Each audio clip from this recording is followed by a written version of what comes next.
What's up guys, Perry from Rockville here, and today I'm going to show you how to parallel wire your HP65S-8 speakers. So because these are 8 ohm speakers, we also have an option to wire them in parallel to a 4 ohm load to run to our 4 ohm receiver.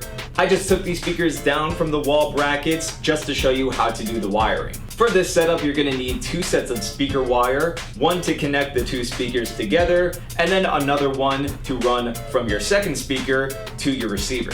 So the first thing I'm going to do is take 1 set of speaker wire and run them to the red and black positive and negative terminals here on my first speaker all the way at the end.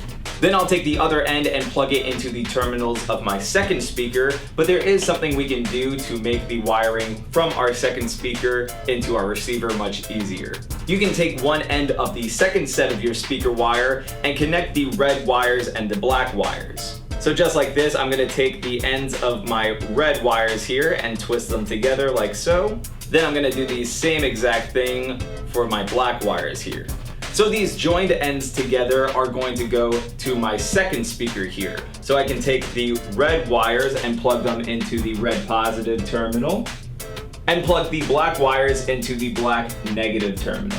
Then from here, I can take the other end of my second set of speaker wire and plug them into the positive and negative terminals on one channel on my receiver. So to recap what we did, we took one of our speaker wire, plugged it into our first speaker at the end. We then took the other end of the first set of speaker wire and combined it with the end of our second set of speaker wire, connected those combined ends into our second speaker here, then took the other end of our second set of speaker wire and plugged it into one of the channels here on the receiver. Again, remember when doing this with 2 8 ohm speakers, you get a final load of 4 ohms, which matches perfectly with a channel on our 4 ohm receiver. And remember, you can follow the same exact steps if you wanted to set up 2 more speakers to the remaining channel here on your receiver.